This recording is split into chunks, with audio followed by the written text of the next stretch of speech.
ابھی آپ کو اپڈیٹ کریں اہم خبر کے حوالے سے کہ قومی اسمبلی نے 27ویں آئینی ترمیم کے بعد آرمی ایکٹ 2025 کی منظوری دے دی ہے۔ مجوزہ آرمی ایکٹ کے مطابق آرمی چیف کا بطور چیف آف ڈیفنس فورسز نیا نوٹیفیکیشن جاری ہوگا۔ نئے نوٹیفیکیشن کے بعد آرمی چیف کی مدت دوبارہ سے شروع ہوگی۔ وفاقی وزیر قانون اعظم نذیر تارڑ کے مطابق چیف آف ڈیفنس فورسز کی تعیناتی وزیر اعظم کریں گے۔ چیف آف ڈیفنس کی تقرری کی مدت اس دن سے شروع ہوگی جب یہ تعیناتی ہوگی۔ اسی حوالے سے مزید جان لیتے ہیں، نمائندہ احتشام یوسف ہمارے ساتھ ہیں۔ جی احتشام،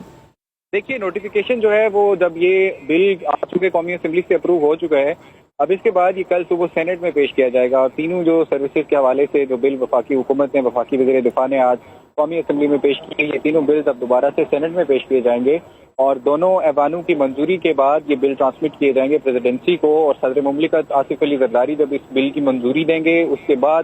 جو ڈیو پروسیس ہے اس کے بعد وزارت دفاع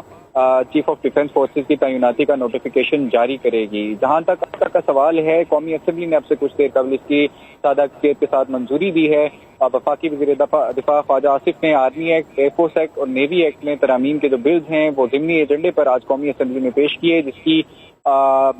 کثرت رائے سے منظوری دے دی گئی اور یہ بلز جو ہیں وہ سینٹ سیکریٹریٹ کو ٹرانسمٹ کیے جائیں گے۔ سینٹ سیکریٹریٹ کے بعد یہ ایوان سے منظوری جو ہے وہ سینٹ سے حاصل کی جائے گی اور جو ہی سینٹ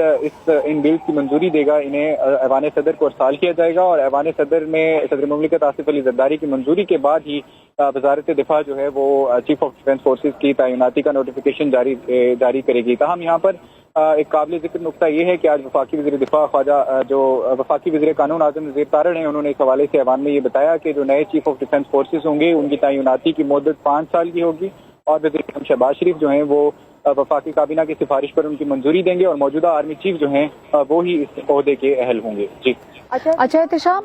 ایک عہدہ تھا joint chief of staff committee کا جو کہ عہدہ ختم ہو جائے گا 27 نومبر سے، تو ابھی جو کہ مجوزہ آرمی ایکٹ جو سامنے آتا ہے 2025 کا، اس میں آرمی چیف کو جو عہدے دیے گئے ہیں وہ شعبوں کی ری اسٹرکچرنگ بھی کر سکتے ہیں، ان کو ہر طرح سے چینج بھی کر سکتے ہیں، تو کیا یہ عہدے joint chief of staff committee کے پاس تھے اس سے پہلے؟ دیکھیے joint chief of staff committee کا جو عہدہ ہے بادی النظر میں اسی کی تشکیل کی گئی ہے اور اسے چیئرمین آف ڈیفنس فورسز کا نام دیا گیا ہے۔ ماضی میں ہم نے دیکھا ہے کہ اس عہدے کی مختلف ماضی میں اشکال رہی ہیں، اس سے قبل اس عہدے کو کوئی اور نام دیا گیا تھا، اب اسے joint chief of staff committee کا نام دیا گیا تھا۔ تاہم اب جو حالیہ 27ویں آئینی ترمیم ہوئی ہے اس کے بعد جو موجودہ chairman of joint chief of staff committee ہیں ان کی مدت جو چونکہ 29 نومبر کو ختم ہو رہی ہے تو اس کے بعد یہ عہدہ تحلیل تصور کیا جائے گا اور 29 نومبر کے بعد ہی جو نیا جو عہدہ تخلیق کیا گیا ہے chairman of joint defence forces, اس عہدے کی جو ہے وہ عہدہ عمل میں لایا جائے گا اور اس کے بعد ہی جو نئے جو فورسز کے سربراہ ہیں ان کی تعیناتی کا جو نوٹیفیکیشن ہے وہ بھی جاری کیا جائے گا۔ تو اس ضمن میں ہم بادی نظر میں یہ کہہ سکتے ہیں کہ 29 نومبر تک جو موجودہ joint chief of staff committee ہیں وہ اپنے عہدے پر جو اپنی ذمہ داریاں ہیں وہ برقرار رکھیں گے اور ان کی ریٹائرمنٹ کے ساتھ ہی وہ عہدہ تحلیل تصور کیا جائے گا اور نیا جو عہدہ 27ویں آئینی ترمیم کے تحت تشکیل دیا گیا ہے وہ عمل میں لایا جائے گا اور موجودہ army chief field marshal Asim Munir جو ہیں وہی اس عہدے کو سنبھالیں گے۔ جی اچھا احتشام، ایک اور بات، آج آرمی ایکٹ کے علاوہ آج نیوی میں بھی ترامیم کی منظوری دی گئی ہے جبکہ ایئر فورس میں بھی ہوئی ہے، اس حوالے سے بھی آگاہ کیجیے گا۔ دیکھیے 27ویں آئینی ترمیم میں یہ فیصلہ کیا گیا تھا کہ جس طرح سے آرمی کے سربراہ کو فیلڈ مارشل کا اعزازی عہدہ دیا جاتا ہے، بالکل اسی طرح سے نیوی اور ایئر فورس کے جو سربراہان ہیں انہیں بھی اعزازی عہدوں سے نوازا جائے گا اور اس ضمن میں